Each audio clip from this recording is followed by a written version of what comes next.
Hi. How are you? Estou me saindo bem. Não acha?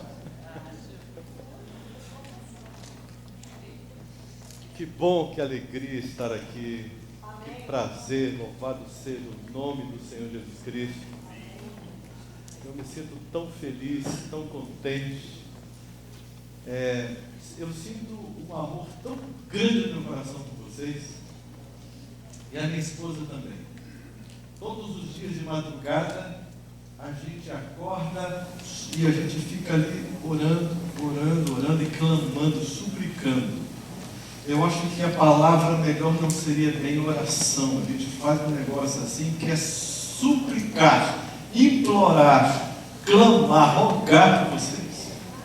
O nosso sonho, o nosso desejo é que você tenha assim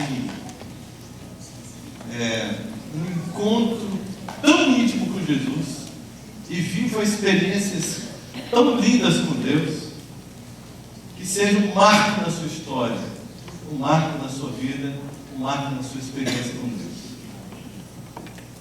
Finalmente, jejum espiritual nos 5 sentidos. Mas amanhã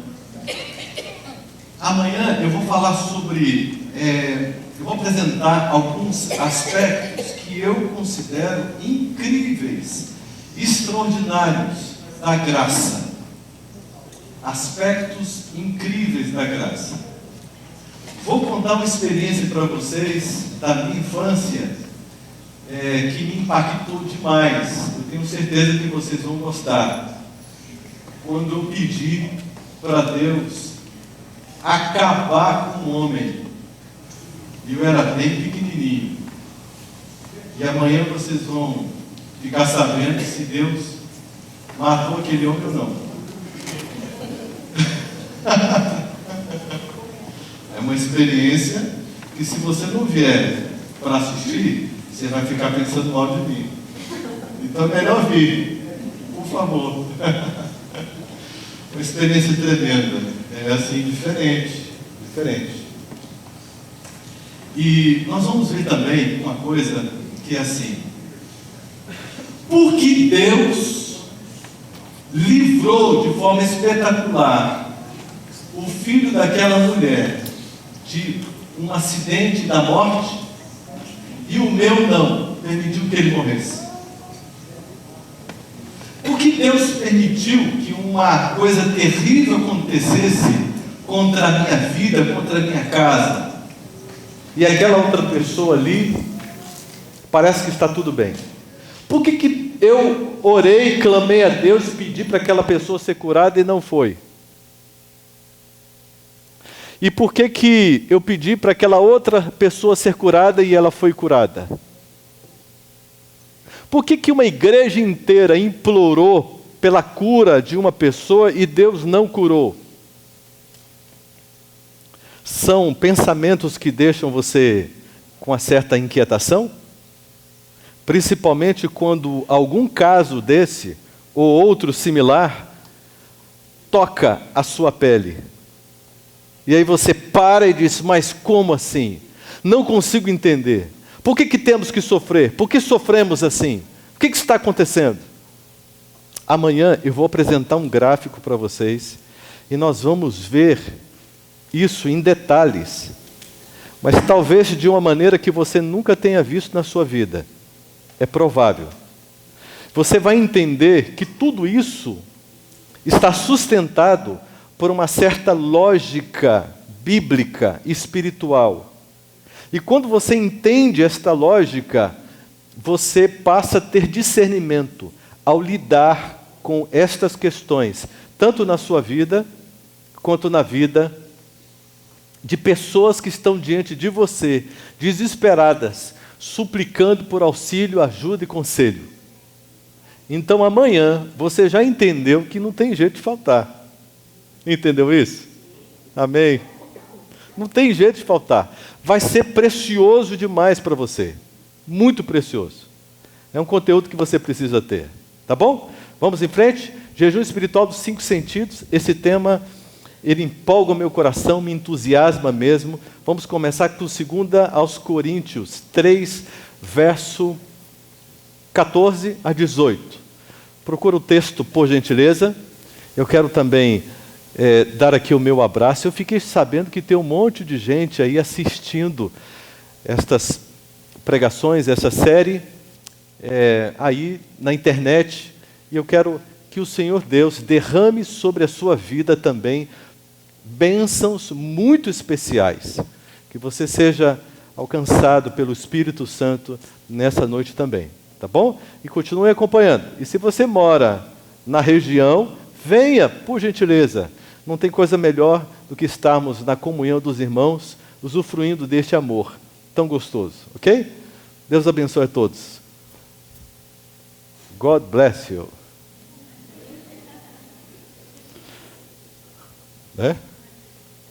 Vamos orar então para a gente entrar na leitura do texto. Querido Deus, muito obrigado pela Tua bondade, pela Tua misericórdia. Obrigado porque o Senhor não desiste de nós. Não desiste. E obrigado porque o Senhor atende a todas as nossas orações. Segundo a Tua misericórdia, segundo a Tua onisciência, segundo a tradução espiritual que o Espírito Santo faz de nossas orações diante do trono da graça e da misericórdia. O Senhor nos dá sempre o que precisamos, não necessariamente o que queremos, mas o Senhor, de uma forma tão linda, vai nos abraçando, nos sustentando, nos carregando no colo. E é por isso que estamos tão felizes aqui, Senhor. Pai, não permita que estas ovelhas tão preciosas que estão aqui, não permita que elas saiam daqui sem terem recebido o alimento sólido para nutrir a vida espiritual delas. Tenha piedade, o Senhor, como bom pastor, ministre a todos nós neste momento. Nós oramos no nome de Cristo Jesus. Amém. Amém. O texto diz assim: mas os sentidos deles, aconteceu o quê? Se embotaram. Pois até o dia de hoje, quando fazem a leitura da antiga aliança, o mesmo véu permanece, não lhes sendo revelado que em Cristo é removido. Mas até hoje, quando é lido Moisés, o véu está posto sobre o coração deles. Quando, porém, algum deles se converte ao Senhor, o véu lhe é retirado. Ora, o Senhor é o Espírito, e onde o Espírito do Senhor está, aí há liberdade. E todos nós, com o rosto desvendado, contemplando como por espelho a glória do Senhor, somos transformados de que forma? De glória em glória, na sua própria imagem. Olha que coisa linda. Somos transformados de glória em glória na sua própria imagem. Olha o sonho de Deus. Olha o objetivo dele, olha o propósito dele. Como pelo Senhor, o Espírito. O apóstolo Paulo estava com um problema ali na igreja. Havia um grupo de pessoas que o deixava apavorado, assustado. Sabe aquele tipo de gente que você mostra a verdade presente e diz, é assim que funciona, de forma cristalina, clara, límpida, está aqui. A verdade presente, a verdade é para hoje. Entenda, está aqui. E parece que aquele grupo até entendia, até se envolvia e celebrava aquilo. Mas quando o apóstolo Paulo voltava, quando ele ia avaliar o que tinha acontecido, ele via esse grupo que havia retrocedido. Então, ora eles avançavam, depois eles retrocediam. É uma situação muito, muito complicada. E Paulo, ele para, conversando com o Espírito Santo, ele para tentar entender, para conversar com essas pessoas. E ele quer encontrar uma razão, ele quer encontrar um jeito de explicar, e ele então ele faz algumas analogias, ele se lembra de Moisés, quando descia do monte, né, colocavam um véu nele para que ninguém visse o rosto dele, porque senão as pessoas não conseguiriam contemplá-lo por causa da glória que o cobria. Então as pessoas ficavam com os olhos ofuscados, não conseguiam olhar para ele precisava cobrir. Paulo se lembra de tudo isso e aí ele diz o seguinte: olha, vocês estão com os sentidos embotados. Vocês estão com os sentidos embotados. O que significa sentidos embotados? Me ajudem. Sentidos fechados, adormecidos, bloqueados, endurecidos, insensíveis, os sentidos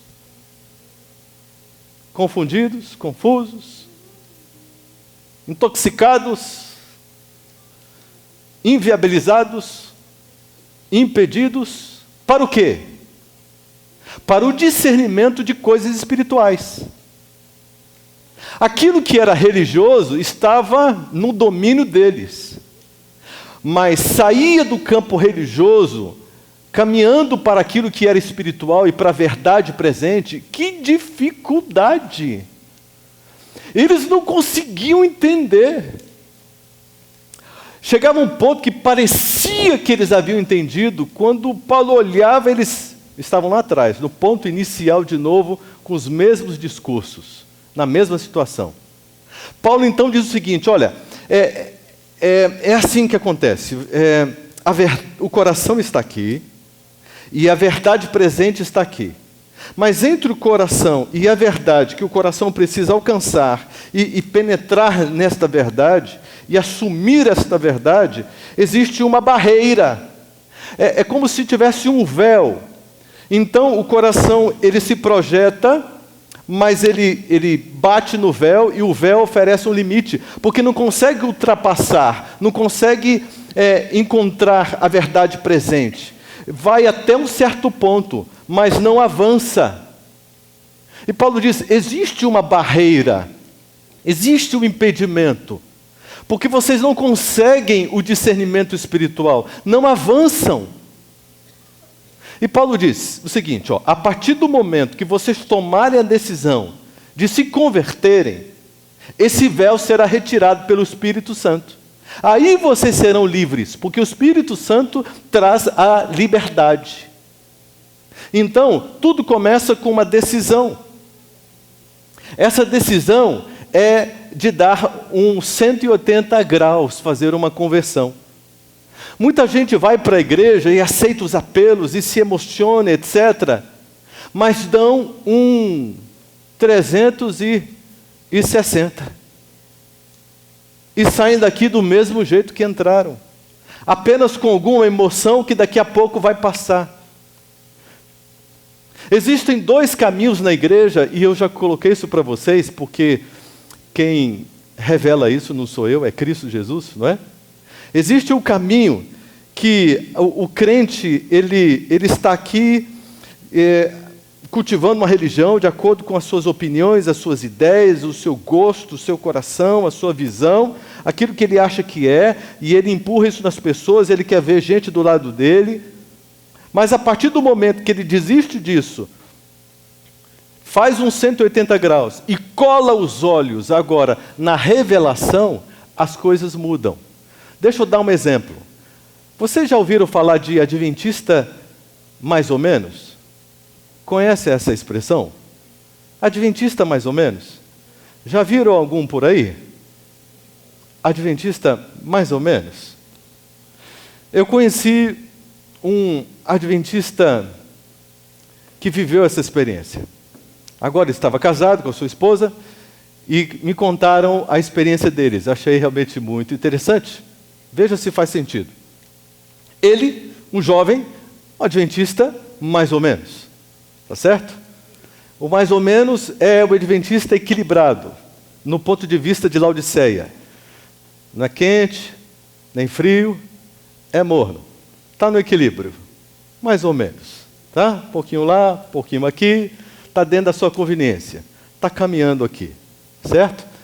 Ele colocou os olhos numa moça, mas colocou os olhos de uma forma especial. Não era para amizade, era para namoro. E ele então tomou a sua decisão. Porque um adventista, mais ou menos, ele toma as suas decisões, ele não está preocupado em submeter toda a sua vida a Deus e buscar em Deus todas as orientações para suas decisões. Não, ele toma as decisões dele. E ele então olhou para a moça e gostou dela, se aproximou e ficou tão deslumbrado com essa moça, tão deslumbrado. Pediu a menina em namoro e ela aceitou. Agora um casal, muito bonito o casal. Ele adventista mais ou menos e ela espírita. Tranquilo? Casal, né? Ali, casal bonito, ela espírita e ele adventista mais ou menos. Só que no convívio com ela, rapidamente ele percebeu que ela tinha alguns hábitos, algumas filosofias, alguns costumes, algumas coisas, e ele começou a ficar preocupado e disse: eu preciso converter esta menina. Um adventista mais ou menos querendo converter uma pessoa. Que ótimo, maravilha. Ele então pensou, o que eu faço, já sei. Tem um livro lá em casa, eu vou dar esse livro para essa menina. Ela vai ler esse livro e quem sabe alguma coisa acontece no coração dela. E ele deu um livro, né, do Espírito Profecia, e disse: olha, esse livro aqui, essa autora, Ellen White, é uma autora especial e tal, esse livro aqui é um livro fantástico, eu quero te dar de presente, porque eu gostaria que você lesse esse livro. Ela ficou encantada. Olha que namorado que eu consegui, ele se preocupa comigo, quer que eu leia coisas boas e tal, e parece ser interessante mesmo, vou ler. Ela começou a ler, e na leitura, ela começou a comparar o que estava escrito ali com o estilo de vida dele. Disse: tem alguma coisa errada. Ela então começou a chamar o rapaz na regulagem. Escuta, está escrito assim, assim, assim, assim. Você acredita nisso? Ele disse: acredito. Mas você não pratica? Não, não é bem assim, é porque... Não, é assim ou não é?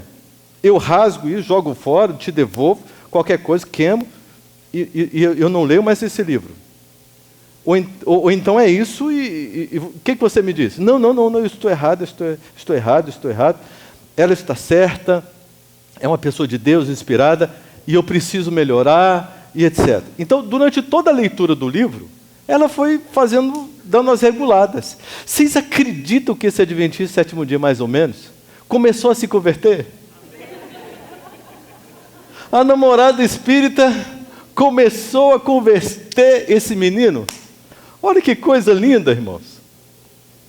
E ela então terminou de ler aquele livro, pediu outro. Ele correu atrás e comprou outro, e mais regulagem, e mais leitura, e mais conversão. O menino foi ficando bonitinho, entrando na linha, até que ela disse: como é que eu faço para ser batizada? Porque agora eu conheço a mensagem e aceito. Como que eu faço? E ele então providenciou tudo. Aí alguns estudos, etc., deu tudo certo, e na altura ele já estava ficando quente. Um crente se convertendo. E aí foi batizada, etc., e ela disse: olha, você disse que quer se casar comigo, mas eu li esse livro aqui, ó, Vida no Campo, eu li esse livro aqui, Conselho sobre Regime Alimentar, eu li esse pá. Eu quero saber se você está disposto a viver isso aqui, a criar os nossos filhos dessa forma, porque senão eu não caso com você, não. Ele diz: não, seguinte, você está certa, eu quero sim praticar tudo isso daí. Pode ficar tranquila que nós vamos caminhar juntos. Ela disse: então tá bom, então eu caso com você. Que coisa impressionante. Que coisa impressionante. Irmãos, sabe qual é o nosso drama?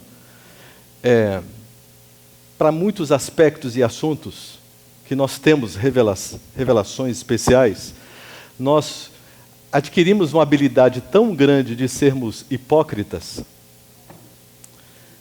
de sermos incoerentes. Nós aprendemos a fingir de bobo. Mas não tem uma revelação? Tem, mas calma, não é assim. Deixa eu seguir no meu caminho, porque eu gosto. Um dia eu falei com a menina sobre um detalhezinho, e essa menina olhou para mim e disse: eu gosto, dá licença? Tá bom. Compreende, irmãos? Nós temos uma revelação. O grande drama hoje é que quando nós colocamos o olhar das pessoas para esta revelação e direcionamos, tem gente que se aborrece. Por quê? Porque confronta com preferências pessoais. Denuncia o estilo de vida que eu gosto, porque a minha vida é dirigida dentro de uma religião que eu construí de acordo com a minha conveniência. Eu sou um adventista sétimo dia do meu jeito, dá licença? Do meu jeito. Mas o apóstolo Paulo está dizendo que há uma verdade presente. E que se houver uma conversão, uma mudança de foco de olhar, se nós considerarmos agora o que o Senhor Deus está apresentando, para nossa segurança, alegria e felicidade, para que o plano seja cumprido, de salvar um remanescente, então, aí vem a liberdade, e de glória em glória, nós seremos transformados. É um processo, a imagem de Deus retornará. Até aqui tudo bem, irmãos? Tudo bem? Vou mostrar para vocês agora uma guerra terrível que o diabo não quer que você entenda. Ó, a guerra é essa. Está aqui, ó. A minha mente, a sua mente é o palco de um grande conflito. Os 5 sentidos são as janelas de entrada, de acesso para a mente. De um lado, Deus propondo vida, razão, o verdadeiro prazer e muito prazer. Prazeres espirituais. Quem os experimenta sabe que supera todos os outros prazeres, até os físicos, carnais, seja qual for. Satanás, do outro lado, propõe um falso prazer que conduz à morte. Ele não propõe a morte, ele propõe prazer, muito prazer, mas é falso prazer e a consequência é a morte. Observe aqui a batalha, a guerra, a luta para cada sentido. Imagine hoje o arsenal de coisas que Satanás propõe, porque ele conta com a área carnal da nossa mente, da nossa natureza. E o que ele propõe, ele quer que seja algo agradável e algo que venha viciar. Porque pelos sentidos nós sentimos prazer. Se Deus não tivesse diminuído, né, a intensidade desses sentidos, o ser humano morreria só de sentir prazer. Então, a intenção de Satanás é propor um monte de coisas para fazer com que esta mente fique escravizada e os sentidos completamente intoxicados, embotados, impedidos para a atuação de Deus, que trabalha de uma maneira muito diferente. Satanás impõe, ele empurra. Deus não, ele convida, ele conquista. Ele estende as mãos. É uma coisa muito diferente. Consegue entender a batalha? Imagina, o que o diabo tem colocado na área da audição? E algumas pessoas dizem assim: o que eu ouço não me afeta. Eu tenho um controle sobre isso. Verdade ou mentira? O que eu vejo não me afeta, eu tenho um controle sobre isso. Por isso que eu posso assistir uma novelinha. Verdade ou mentira? E a área do olfato, tato, eles trabalham de maneira sincronizada, num conjunto, não é verdade? A área do paladar. Como anda essa área? Talvez seja mais difícil. A razão da primeira queda, Satanás, ele explorou, não é? Ele explorou os sentidos, mas ele pegou Eva por aqui. Eva tocou, sentiu o cheiro, viu, ouviu, não é? Os 5 sentidos todos foram explorados no momento da queda. Olha só, discernimento é um dom de Deus ou não? É um dom de Deus? Tem certeza? Ok. Eu também tenho. Então, se é um dom de Deus, é só eu pedir e Deus me concede. É assim? Não? Então como é que é? Se é um dom de Deus, eu tenho que pedir para Ele, porque eu não tenho. Eu peço e não recebo? Como é que é isso? Vou explicar para vocês como funciona. Senhor, me dê discernimento, por favor. Aí Deus olha para mim e diz: ok, filho, é o que eu mais quero lhe conceder. Com certeza. Vamos trabalhar? Mas, Senhor, eu tenho que trabalhar? Eu tenho que fazer alguma coisa? Sim, filho. Nós vamos cortar dos seus sentidos tudo aquilo que rouba o seu discernimento, que tira de você a clareza da sua mente e compromete você. Nós vamos fazer uma higiene, uma limpeza, e nós vamos cortar tudo aquilo que concorre com a sua razão, com o seu discernimento, para deixar a sua mente levíssima, clara, para que eu possa falar constantemente a ela, e você ouvir, e você entender, e você receber a mensagem. Aí você terá um canal aberto comigo, de sabedoria e discernimento. Vamos trabalhar? Vamos colocar a mão na massa?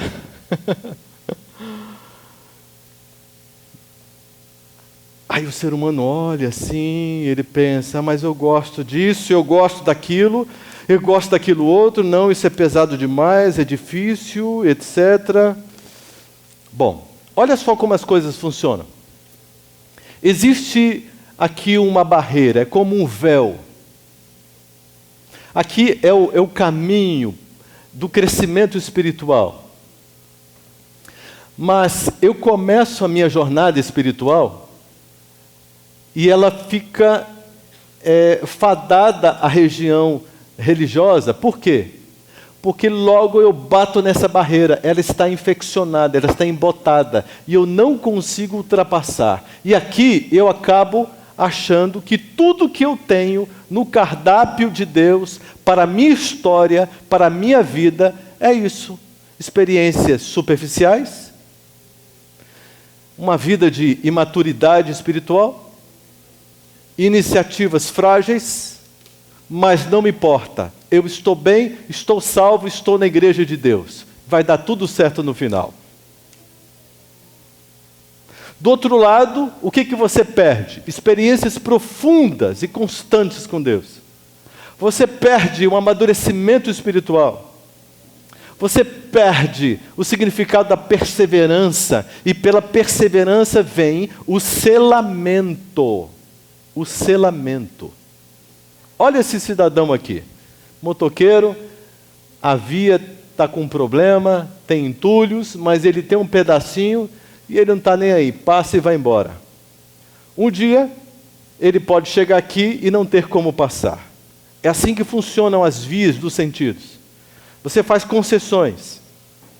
Você abre algumas exceções. E você deixa alguma coisa entrar. Mas outra coisa, quando você abre os olhos, você está impedido. É assim que acontece. Observe a atitude de quem está nesta região aqui tão perigosa. É essa: eu posso, eu mereço, eu quero, é o meu sonho. Do outro lado, olha o que ele está deixando de viver. Deus pode, Deus merece, Deus quer, o sonho de Deus. A limpeza destes canais, para deixá-los limpos, significa reforma. E reforma tem a ver com crucificação da carne, mudança de conceitos. Crucificação da carne. Quando eu abro mão da minha conveniência, do meu gosto, faço aqui uns 180 graus e colo os olhos agora em Deus. Em Deus. Observe este peixinho aqui. O Espírito Santo tocou no coraçãozinho dele, se é que peixe tem coração. Tocou, ele sentiu, ele percebeu que essa experiência meramente religiosa aqui faria com que, em algum momento, ele morresse com todo mundo. E ele, sentindo este toque, tomou um impulso com a força de Deus, e agora ele tem como objetivo mergulhar nestas águas de uma experiência nova, fantástica, incrível, que ele quer conhecer. Esse peixinho aqui, ele está olhando para ele, está dizendo, ele vai, já que ele deu o pulo, ele é maluco, vai bater nessa quina, vai escorregar do lado de fora, vai bater no chão, vai estribuchar até morrer, porque é assim que acontece com esse pessoal que fica inventando coisa diferente. Fica querendo ser melhor do que os outros, fica querendo ser mais santo do que todo mundo, e agora está se achando, então vai morrer. Eu estou aqui para ver, para enxergar. Esse outro está de costas viradas assim, porque ele está dizendo, meu Deus, eu não quero ver, ele é louco, por que ele fez isso, eu não quero ver, eu estou mais seguro aqui com todo mundo, nós somos juntos, unidos aqui, eu nem quero ver o que vai dar, eu detesto ver as pessoas fazendo isso e se dando mal. Ele está aqui. O outro está aqui, ó, indiferente, estou nem aí, está tudo certo para mim, nem me conte nada que eu não quero saber. Esse outro está dizendo assim, meu Deus, que coragem desse indivíduo, será que algum dia eu vou ter essa coragem também de dar um salto desse para ter essa experiência?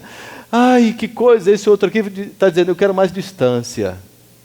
E cada um tem uma cabeça, um juízo, um julgamento, e é assim que acontece. Olha só, os sentidos estão liberados. Agora não tem mais o véu, o impedimento. O crescimento espiritual pode se dar no caminho do selamento. Agora experiências profundas, amadurecimento espiritual, crescimento, conhecimento, a perseverança e tudo, enfim.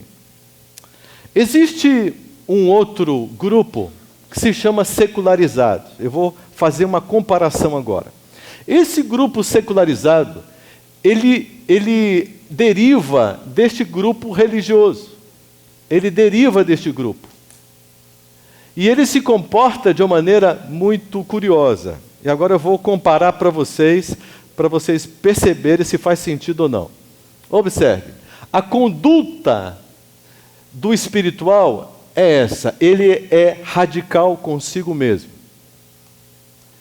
Ele exige de si mesmo. Mas ele exige sob a força de Deus, e não pela capacidade dele. Mas ele é exigente, ele não negocia com o pecado.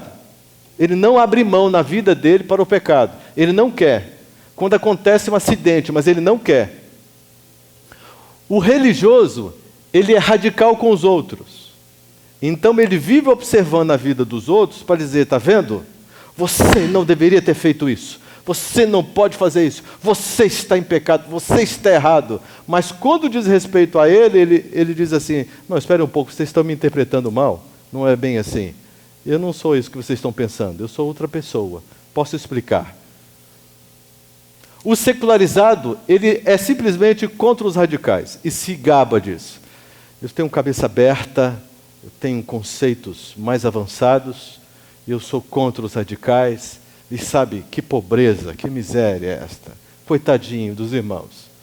Ele tem um outro conceito. A frase que o espiritual mais usa diante de crises, diante de dificuldades, diante de algum transtorno, algum desafio, é essa: vamos orar agora, vamos orar. Porque ele não confia na capacidade dele, ele se sente tão dependente de Deus. Esta é a reação dele. Agora, a reação do religioso, ele se enche, estufa o peito e diz assim: onde é que vamos parar? Desse jeito, olha só a situação. E o secularizado não tem nada a ver. Esse povo é tudo doido, maluco. O que é isso? Tem nada a ver. Que besteira, que história é essa? Não tem nada a ver. Olha só, o estilo de vida de uma pessoa que tem a mente espiritual é essencial, é baseado naquilo que é essencial. Mas o estilo de vida do religioso é conservador e ele se gaba de ser conservador. Em nome do conservadorismo, ele mata o ideal. Se até hoje fizemos desse jeito na igreja, por que mudar?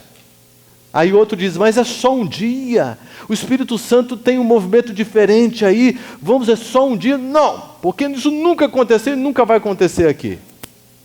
Ele é conservador, não é? Olha só, o secularizado, ele se gaba de ser liberal. Qual o problema? O que tem? Deixa aí, deixa acontecer, não tem nada a ver. Olha só, o foco do espiritual é o amor, e ele vive na essência do amor. Agora, o foco do religioso é a obediência. Ele só fala de obediência, mas não tem amor no coração dele. Só tem a letra. E por meio da letra e não do espírito, ele quer ser obediente. Nunca será. Mas esse é o discurso dele. E em nome da obediência ele mata pessoas na igreja. E o secularizado, o foco dele é o prazer. Ele se dando bem, ninguém mexendo com ele, ninguém tirando ele do conforto dele, da conveniência dele, está tudo certo. Pode fazer o que quiser na igreja. Pode pular, pode rolar, pode subir, não tem problema. Não mexendo com a conveniência dele, está tudo certo, está tudo tranquilo. O sentimento do espiritual é esse, de indignidade. E o sentimento do religioso é de orgulho, e do secularizado de rebelião. Quando um religioso não é escolhido para um cargo na igreja, vamos supor aqui um cargo de ancião, ele não foi escolhido esse ano para ser ancião. Ele se recolhe, fica chateado, já pensa em mudar de igreja, e ele fica pensando, só quero ver o pessoal quebrando a cara, porque eles não reconhecem que eu carreguei no ano passado essa igreja nas costas. Quero ver agora o que vai ser sem mim. E quando ele é eleito, ele fica tão feliz, tão orgulhoso, e diz assim, puxa vida, olha, ainda bem que esse povo reconheceu. Vocês já viram na Bíblia algum profeta recebendo o chamado de Deus e dizendo assim, Senhor, parabéns, hein? Só acertou. Chamou a pessoa certa. Pode deixar comigo, vou botar esse povo na linha, Senhor. Vocês já viram um profeta assim? Eu só vejo um profeta assim, Senhor, eu sou menino, Senhor, eu sou filho de boiadeiro, Senhor, eu não sei falar, Senhor, por favor, eu não dou conta, Senhor, não sei... Aí Deus diz, é você mesmo. É você mesmo. Porque se você achasse que era qualquer coisa, eu não queria. Mas você, que não é nada, é isso que eu quero. Porque nas minhas mãos você vai fazer tudo. Olha só, o sentimento da pessoa espiritual é de indignidade. Ele nunca vê em si mesmo todas as qualidades para chegar e fazer e acontecer. Não. Mas o secularizado é de rebelião. Ele olha, esse pessoal tem uma cabecinha, coitadinho dos irmãos. Porque ele acha que ele tem visão aberta de mundo, de conceitos e tal. não é? Ele frequenta aquele ambiente, aquele outro, ele nem fala para os irmãos, porque o irmão vai pegar no pé, eles não entendem, coitados. Não é? Deixa. E aí, ele presta atenção para ver se tem outros do mesmo jeito dele, que compartilha. Aí, forma aquele grupinho, rebeldezinho, sempre do contra, não apoia, não ajuda, mas está lá defendendo o seu prazer, os seus direitos. Ok? Olha só. O princípio de quem é espiritual é esse. Ele vive o que é espiritual. Ponto. Ponto. Agora o religioso, ele quer dogmatizar o que é espiritual. Não, espiritual é isso aqui. Se não for isso, não é espiritual. Isso é espiritual, isso não é espiritual. Ele quer dogmatizar. Ele quer ser consciência das pessoas. Ele quer dirigir. Mas o espiritual, ele vive o que é espiritual. Ponto. É o estilo de vida dele, é a experiência dele. É assim que ele vive. E o secularizado? Ele racionaliza o que é espiritual. O tempo todo racionalizando. Não, que exagero, que não é assim, equilíbrio e tal, fanatismo, não. Tá. Ele sempre... Por quê? Porque confronta com as preferências pessoais dele. Tira o conforto dele, a conveniência. Desmonta a religião que ele construiu para si mesmo, toda baseada no seu prazer, na sua conveniência. O desejo do espiritual, ele quer equilibrar a vida, a sua vida com o céu. Ele quer colocar, ligar a sua vida com o céu. Mas o religioso, ele quer equilibrar a igreja, a sua visão. Então, se não for do jeito que eu quero, do jeito que eu penso, eu mudo de igreja. Eu mudo de igreja, pronto. E vou para outro lugar que eu vou conseguir colocar do jeito que eu quero, do jeito que eu acho que está certo. Você entende? E o secularizado está aqui, ele quer equilibrar o mundo com a igreja, de todo jeito.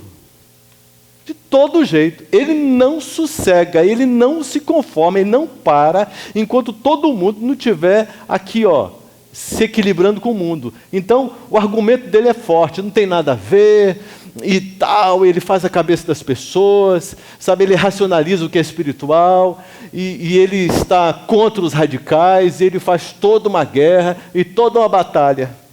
Você entende? Vou dar um exemplo prático. Uma menina vem, recém-batizada, coisa e tal, vem, sobe o púlpito da igreja, e a roupa não está tão própria, porque ela também não foi tão instruída, e a música não é tão aquilo que deveria ser e tal, ela chega e canta. Aí, vamos colocar aqui 3 anciãos, o espiritual, o religioso e o secularizado. O religioso se levanta com toda a sua indignação. Isso não pode acontecer na casa do Senhor. Ele fica furioso. Aí ele já se levanta e já chama lá para fora, para uma reunião especial, o espiritual e o secularizado.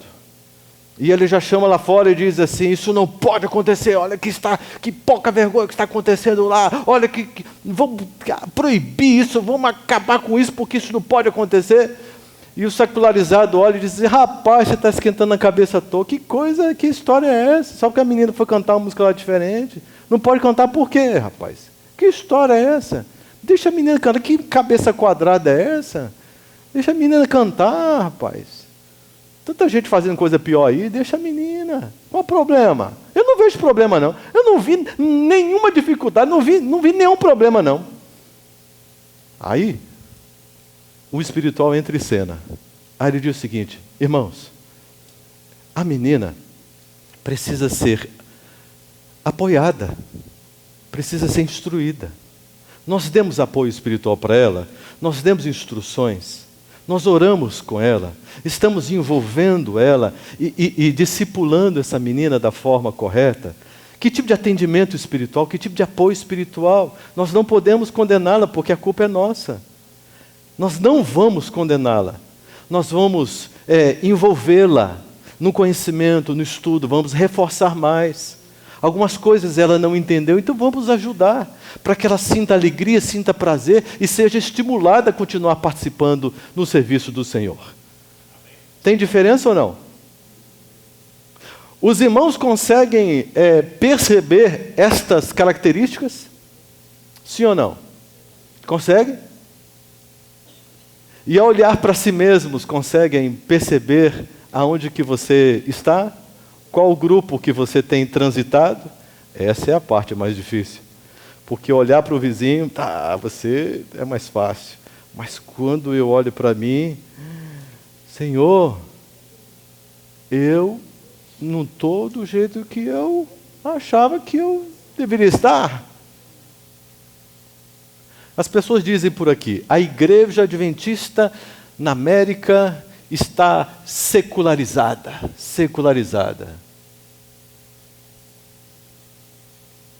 Essa igreja e aquela outra é mais quadrada. E as pessoas vão falando, qual o padrão de Deus? O que Deus quer? Está vendo esse homem aqui? Ele é lá de Caldas Novas, Goiás. Quem conhece ele? Dr. João Vaz. Já assistiu o vídeo e tudo, que legal. Dr. João Vaz, ele recebeu uma família. Ele é nutricionista. Então ele foi fazer ali uma consulta. E ele disse, qual o objetivo da consulta? E a família disse, olha, o nosso objetivo é o seguinte, nós queremos melhorar o estilo de vida para termos a mente mais clara. Ele olhou e pensou, eles não são adventistas do sétimo dia, não devem conhecer o Espírito de Profecia para ter esse tipo de papo. Então o que está acontecendo? Ele ficou assim curioso. E começou a fazer uma avaliação e falou sobre os remédios naturais e fez uma avaliação tremenda com eles. E, numa certa altura da avaliação, ele parou e pensou, eles estão melhores do que eu. Alimentação vegana, exercícios físicos todo dia.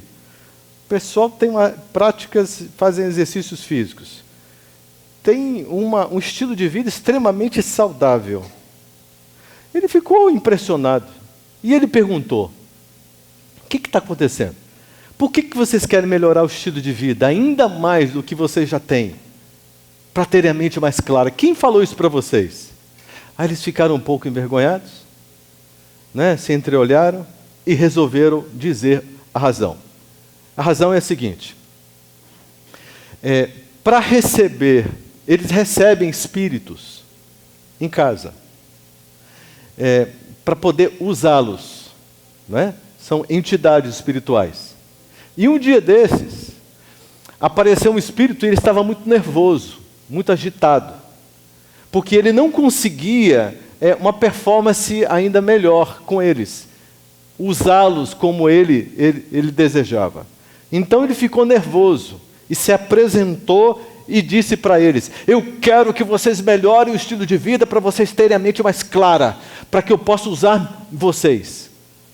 E aí, aquele cidadão com a sua família estava ali dizendo, o senhor pode nos ajudar? Nós precisamos melhorar ainda mais o nosso estilo de vida. O que os irmãos acham disso?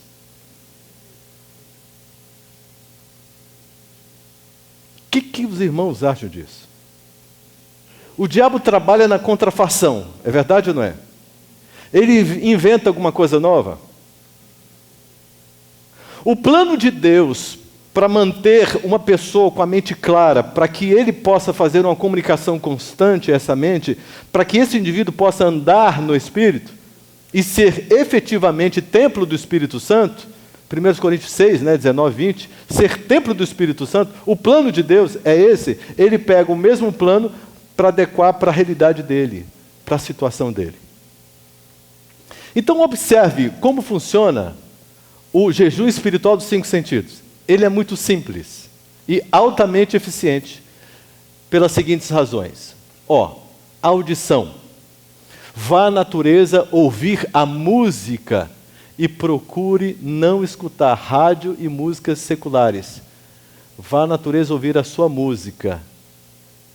Irmãos, esse exercício, essa atitude, faz com que a sua mente fique limpa, traz saúde mental e emocional, e você começa a perceber alguma coisa espiritual muito agradável, irmãos. Aí alguém pode dizer assim: você está brincando, né? Você conhece a minha vida? Conhece o ritmo da minha vida? Você sabe o que eu tenho que fazer para me virar e pagar as minhas contas? Você está na minha pele, você está na minha realidade, para ver exatamente o que eu passo, para conseguir sobreviver? Você está brincando comigo, né? Existe um preço. Existe um preço, irmãos. Olha só, visão. Faça meditações diárias usando a Bíblia para desenvolver visão espiritual. Evite assistir TV, exceto conteúdos espirituais e muito bem selecionados, irmãos. Ler revistas e navegar por sites seculares. Parece ser coisas muito simples.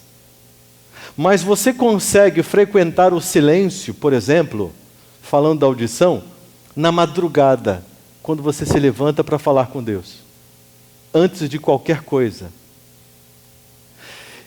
E na sequência, você durante o dia, evitando esses conteúdos, você vai bloquear uma carga muito grande de ataques à sua mente e ao seu coração.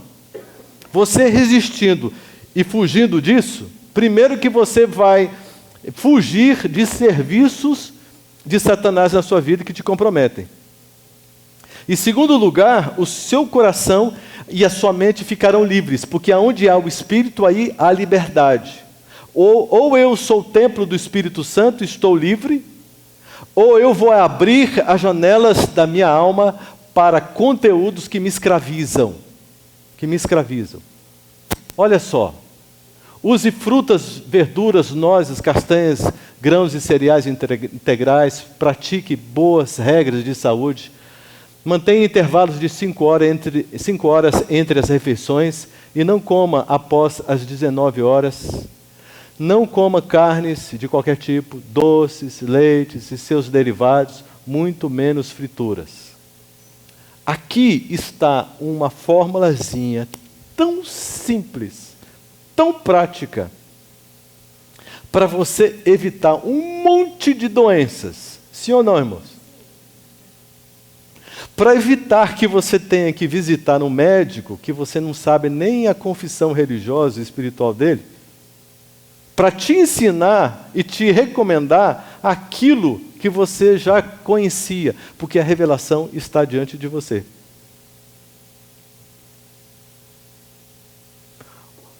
O olfato, respire ar puro logo pela manhã. Ao longo do dia, respire profundamente pelo nariz e solte o ar pela boca. Isso faz com que haja uma renovação das suas células, oxigênio o cérebro, é algo simples. Tão simples e ignorado. Mas quando fazemos isso, a nossa mente dá uma renovada, uma restaurada. Faça caminhadas em locais de muito verde. O ideal é andar de pés calçados. Depois sentir-nos, o ideal é andar de pés descalços, pois sentir nos pés o orvalho da manhã é muito saudável para o sistema nervoso central. Algumas pessoas se curam de depressão simplesmente levantando bem cedinho e indo para a grama ainda úmida e ficam ali uns 15, 20 minutos andando descalços. Há uma descarga muito grande, e a pessoa se revitaliza. Isso é muito, muito importante. Irmãos, olha só. Eu estava estudando uma matéria de psicologia e eu fiz algumas matérias de psicologia. E quando eu encontrei isso aqui, eu quase morri de alegria. Aqui é a própria psicologia mostrando o que acontece. Olha só. A psicologia do comportamento. O comportamento está na dependência de 3 mecanismos fisiológicos. 3. O primeiro, receptor, efetor, e o terceiro, conector. Olha só o que diz. O mecanismo receptor, órgãos dos sentidos que captam os estímulos do meio. Tem a ver com os sentidos, ok? Agora, existe no esquema aqui o efetor, que tem a ver com músculos e glândulas. Músculos e glândulas saudáveis proporcionam o quê? Vigor físico e mental. E, consecutivamente, lucidez e clareza. O mecanismo conector tem a ver com o sistema nervoso que estabelece a conexão entre o efetor e o receptor. Então, olha só, todo o seu sistema nervoso, né, a qualidade dos seus músculos, dos órgãos dos seus sentidos, tudo isso está intimamente ligado ao comportamento, aquilo que você é e como que você lida com as coisas.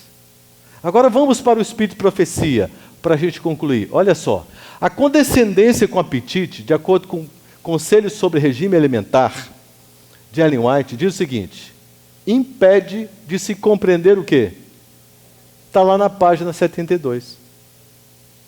Aqui está dizendo que se eu não cuidar destes aspectos, se eu não respeitar este estilo de vida, se eu não adotar este padrão de jejum, eu vou ter muita desvantagem. E compreender a verdade presente será algo muito difícil. Irmãos, as coisas espirituais são assim. Ou você experimenta e entende, ou você fica ouvindo e dizendo, não entendi não. Não vai entender nunca. Porque não é para você entender racionalmente, simplesmente. É para experimentar. Ou experimenta e fica sabendo como é, ou não experimenta e nunca vai saber como é. Eu fui procurado por um médico, depois de uma pregação que eu fiz, numa igreja muito grande lá no interior de São Paulo, em Sorocaba. Esse médico chegou para mim e disse, eu preciso falar com você, eu preciso falar com você. Eu disse, ok, e se segura um pouquinho, tá? E muita gente, igreja muito grande. E depois ele me arrastou para o cantinho e disse assim, olha, eu preciso te dizer o que aconteceu. Olha, eu tive um problema seríssimo de saúde, e aí eu fiquei desconfiado, já sabia que era da área da cardiologia. Visitei um colega meu, porque a minha área é outra, e ele pediu exames, e aí eu já avaliei os exames antes de entregar para ele e vi a minha situação. Eu estava à beira da morte. Qualquer momento eu poderia morrer. Aí eu caí a ficha assim, eu parei, olhei para cima e disse, Deus, o Senhor tem um plano para mim, ou o Senhor quer que eu morra, o que é? E ele ficou desesperado. Aí ele se sentiu... ele se lembrou do livro, que ele nunca conseguiu ler, que é o Conselho sobre Regime Alimentar. Aí ele parou e disse, eu vou ler esse livro. Vou ver se Deus tem alguma coisa para mim. Porque é o livro que fala de saúde do Espírito de Profecia. Então deixa eu ver se tem alguma coisa para mim. Quando ele leu o livro, ele começou a colocar em prática. E agora ele estava dizendo ali para mim, eu não estou aqui para falar das vantagens incríveis da minha saúde. Não, eu estou aqui para te dizer uma coisa que eu entendi, uma coisa que está acontecendo comigo, uma coisa. Eu disse, o que é, doutor, essa coisa? Fala para mim. Ele disse, é um negócio fantástico, que eu não estou falando de saúde, eu estou falando de uma outra coisa. E, doutor, então me explique essa outra coisa. Ele disse, eu vou te falar porque você vai entender. Então me conta, essa coisa é o seguinte, a minha mente ficou clara. Doutor do céu, dá um abraço aqui. Agora você entende o que significa ter mente clara, sensível. Sim, agora quando eu oro, eu passei a minha vida toda de crente, achando que orava. Hoje eu descobri que eu não orava. Agora eu consigo orar. Eu consigo entrar em comunhão com Deus. A minha mente penetra assim de uma forma incrível nas coisas de Deus. E eu não quero parar mais de orar. É um problema para mim terminar a oração, porque é tão gostoso, tão prazeroso. Eu nunca senti esse prazer na minha vida, nunca. A minha mente era embotada e eu não sabia, não acreditava nisso. Agora quando eu abro a Bíblia, o texto vem, as coisas vêm, e Deus fala comigo. Eu aprendi tanto em pouco tempo, que a minha vida inteira lendo a Bíblia eu nunca enxerguei, nunca vi, nunca aprendi. Então, aí ele disse assim, agora eu quero ensinar para todo mundo, porque eu tinha a mente embotada e não sabia. E aí eu perguntei, o senhor já começou? Por onde? Eu comecei pela associação. Falei, doutor do céu, vamos lá. Vamos propagar para todos os cantos a proposta de Deus, a intenção de Deus. Desculpa, vamos lá. Olha aqui, ó. A condescendência com o apetite paralisa os sentidos, produz apatia cerebral, desqualifica a pessoa para expor planos, conselhos, debilita as faculdades mentais, espirituais e físicas dos filhos. A satisfação descontrolada do apetite desequilibra a mente, embota a consciência, tira o discernimento espiritual, enfraquece a resistência à tentação, produz falta de poder moral em relação aos filhos, causa irritabilidade e nervosismo. Tem muitos casamentos que eu aconselho o jejum espiritual dos 5 sentidos. É simples. Mas quando eles colocam em prática, acabou a briga. Eles ficam calminhos, gente boa, coração aberto para o amor. Oh, meu bem, vamos lá, meu bem. As coisas funcionam. E os filhos, irritados com açúcar, irritados com estimulantes, e comendo, parece umas oncinhas, comendo um monte de coisa, tudo nervosos, e vai para o videogame, e assiste o negócio, e os meninos tudo estressados, e os pais dizem, eu não sei porque que os meus filhos são tão agitados, essa geração de hoje é agitada, né? Não sabe. Entende? Aqui está o segredo. Ó, finalizo. O Senhor pede. O que Deus pede? E quando Deus pede, a gente diz o quê? Senhor, eu vou pensar. Passa mais tarde, a gente conversa depois. Ou a gente diz, Senhor, se o Senhor está pedindo, eu faço. O Senhor pede uma reforma da vida espiritual. As energias espirituais do seu povo têm por muito tempo estado entorpecidas, é verdade ou não é? Embotadas, entorpecidas. E aí surgem várias tendências, características, né? Uns partem para o secularismo, outros partem para a justificação pelas obras, né? Que de uma forma muito oculta, né? que um religioso pretende alcançar. E olha só, agora, esperança para o nosso coração. Mas há de haver um ressurgimento da morte aparente. Aparentemente morreu ou não morreu? Aparentemente tem solução? Parece que morreu, não morreu? Mas a profecia está dizendo que é uma aparente morte, porque há de haver um ressurgimento, uma ressurreição, um reavivamento. Pela oração e confissão do pecado, precisamos preparar o caminho do Rei. Pela oração e confissão do pecado, precisamos preparar o caminho do Rei. Assim como João Batista preparou o caminho para o Rei da Graça, nós hoje temos que preparar o caminho para o Rei da Glória. João Batista tinha um estilo de vida diferente, não tinha?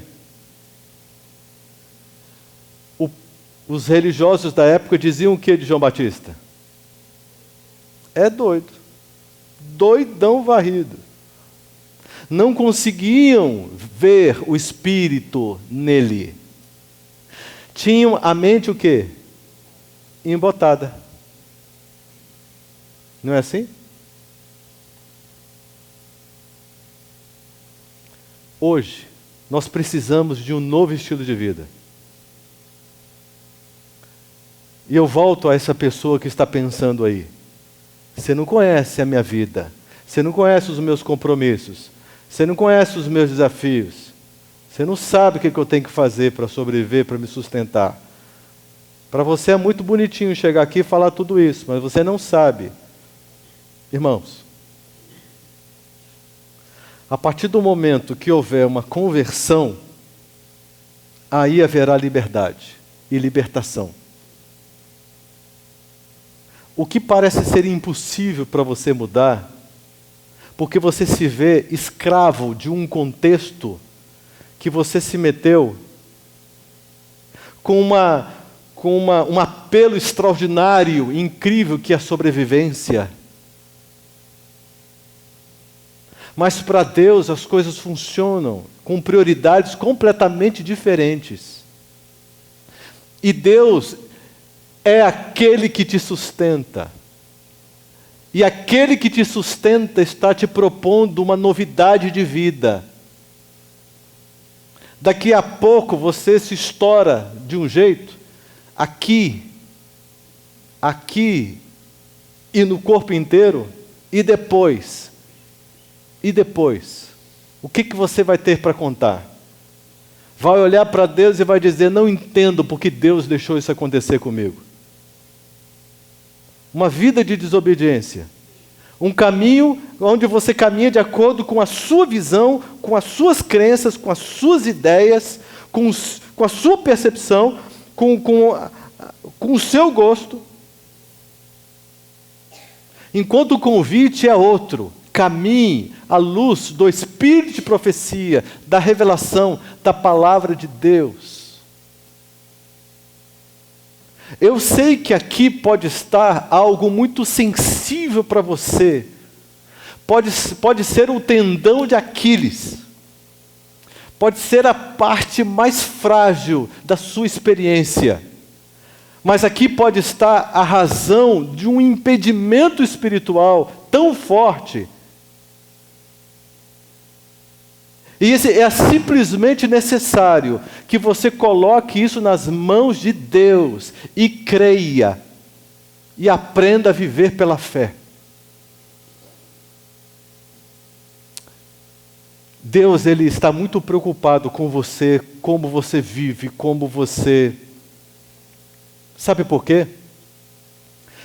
Porque até migalhas para o Senhor você não tem entregado. Isso é bem provável. E alguns, quem sabe os que estão tendo uma performance melhor, são aqueles que estão conseguindo pelo menos uma migalhazinha para o Senhor, de tempo para o relacionamento e para a intimidade. Mas é provável também que existam aqui pessoas que tenham mais tempo para Deus, porque não importa que prejuízo, não importa o que vai acontecer, mas estão aplicando esse tempo para Deus, porque amam a Deus e têm prazer com Deus e não negociam por dinheiro no mundo, por situação nenhuma, não negociam com esse privilégio com Deus. Deus quer operar uma obra de libertação. Os irmãos têm desafios muito peculiares, muito especiais aqui, mas o Espírito Santo quer tocar nesta área muito sensível e te fazer um convite a uma experiência diferenciada, para abrir a sua mente, para te dar sensibilidade espiritual e para salvar a sua vida, para te pegar no colo e te sustentar e te carregar. O convite hoje não é simplesmente para nós entregarmos o nosso coração para Jesus. Não é simplesmente isso. Isso aí é o básico. O convite hoje é para nós nos prepararmos para sermos mártires. Entende o que significa isso? E para isso a gente tem que ter maturidade espiritual, nós temos que ter musculatura espiritual, nós temos que ter preparo espiritual. E preparo espiritual, isso não se consegue com pílulas. Nós precisamos entender o que significa intimidade com Deus, um estilo de vida separado para Deus, o estilo de vida de João Batista. Nós precisamos entender como isso funciona, como isso acontece, porque ou nós vivemos isso, ou não teremos energia espiritual e força para resistir às terríveis intempéries que virão. Se no domingo à noite um alerta aí de um ciclone passando, que é algo realmente assustador, amedrontou a todos nós, mas isso não é nada, nenhum nenhum furacão, qualquer coisa parecida com isso, se comparará com uma crise espiritual, com um desafio espiritual, com uma situação terrível que estará sendo apresentada diante de nós, aonde quem é joio vai voar, não tem jeito. Mas Deus promete que, Amós 9:9, nenhum grão se perderá, um grão ele volta, ele pode subir, mas ele volta. E ele fica, porque ele tem conteúdo, tem base. Deus está preparando uma geração de mártires. O treinamento, ele é incrível, está ocorrendo. E o risco que nós corremos é de perdermos o timer, de perdermos o tempo,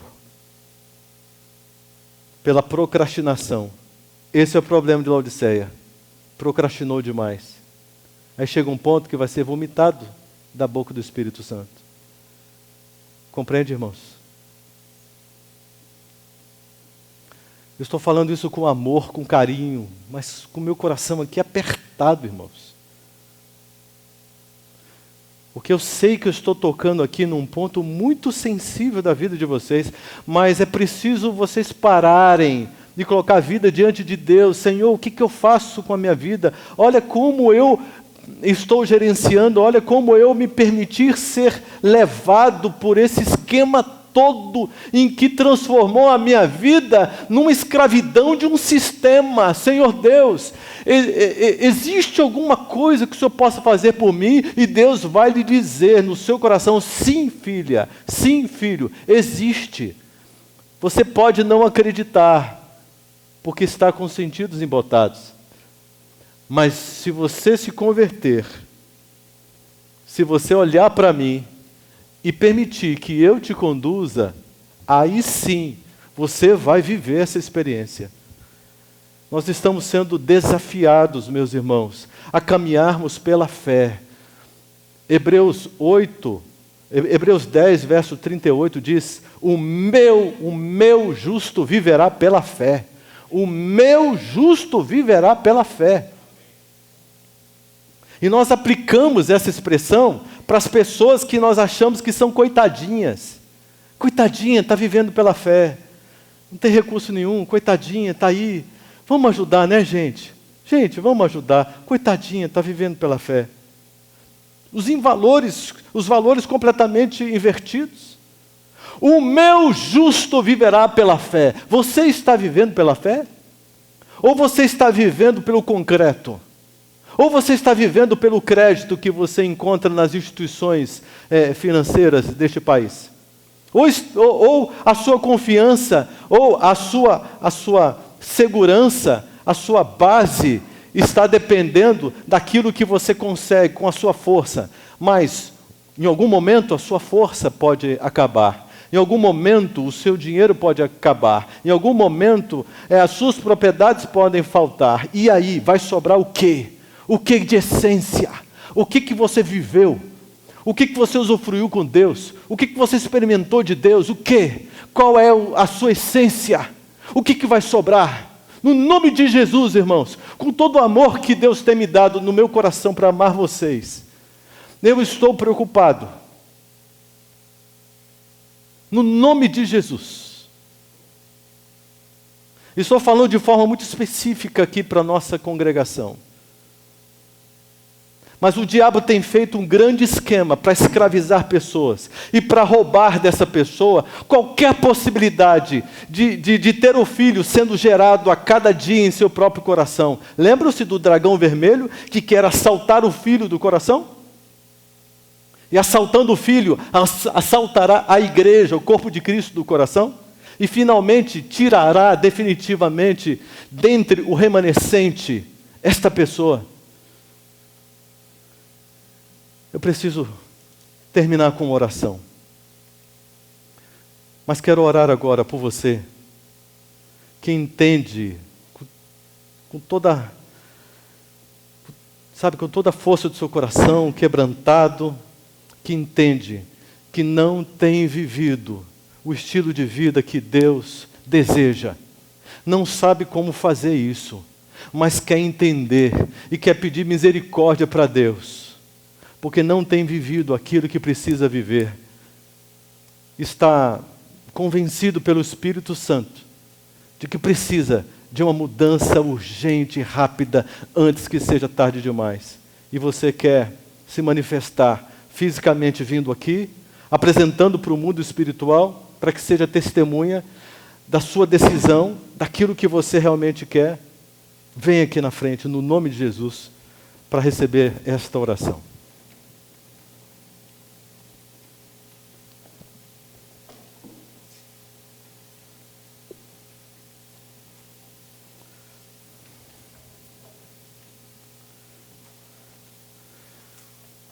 Glórias a Deus. Você vê ali o quê? Um altar. O Cordeiro de Deus já foi morto de uma vez por todas. Acabou. O Cordeirinho era imolado, representando Cristo Jesus. Já temos o sangue de Jesus. Está resolvido. Agora, existe o sacrifício do eu, para aceitarmos o oferecimento de Cristo. Sem conversão, sem renúncia,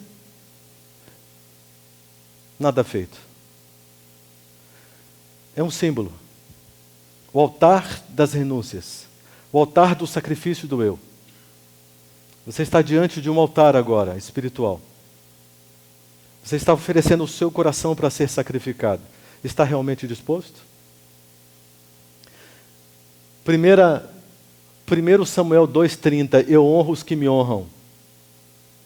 Você está aqui para se colocar nas mãos de Deus.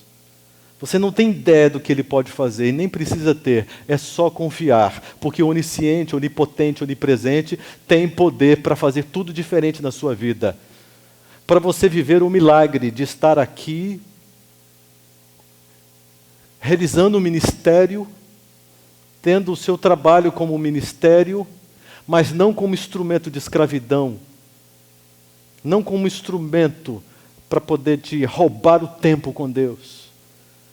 E você vegetar espiritualmente, viver amigo espiritualmente, e aplacando a consciência e dizendo, está tudo certo, eu tenho que sobreviver, é assim que funciona, e pronto, acabou.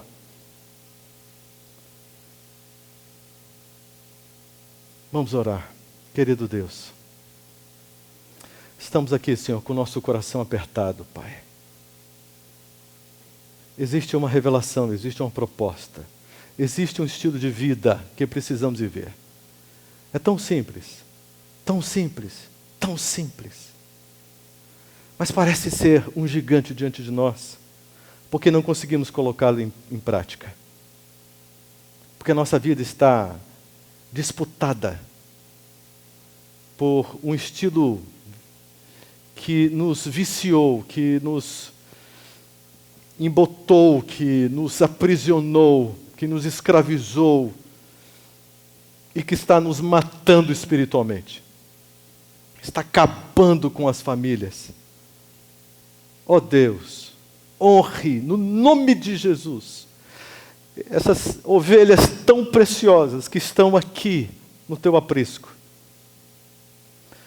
Porque no exercício do livre-arbítrio dessas pessoas, elas investiram este tempo para o crescimento espiritual.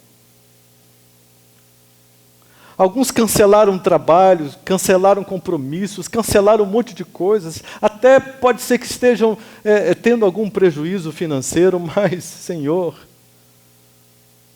honre os teus filhos, porque o maior investimento da nossa história, da nossa vida, é um investimento espiritual, é o que diz respeito à intimidade com Cristo.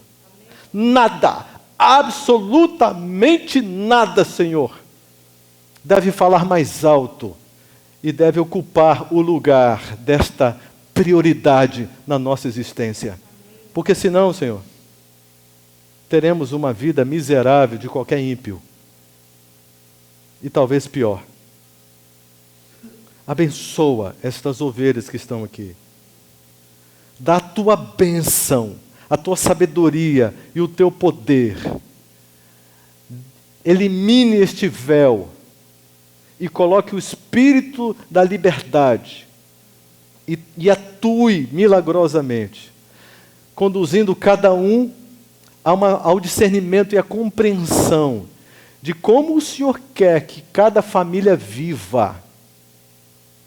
Quem deve ditar as regras não são as necessidades, porque o Senhor está acima das necessidades.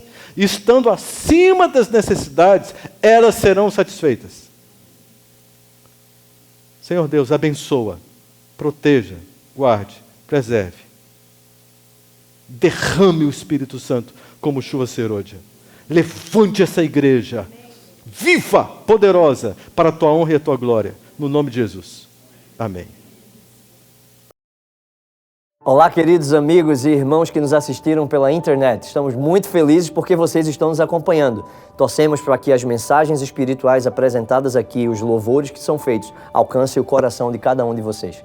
Queremos convidá-los que no próximo sábado, às 10h45 da manhã, vocês nos acessem de novo para participar junto conosco desse culto de adoração. Também vá à nossa página no Facebook e coloque um like lá, porque assim você fica sabendo de todas as programações que acontecem aqui em nossa igreja.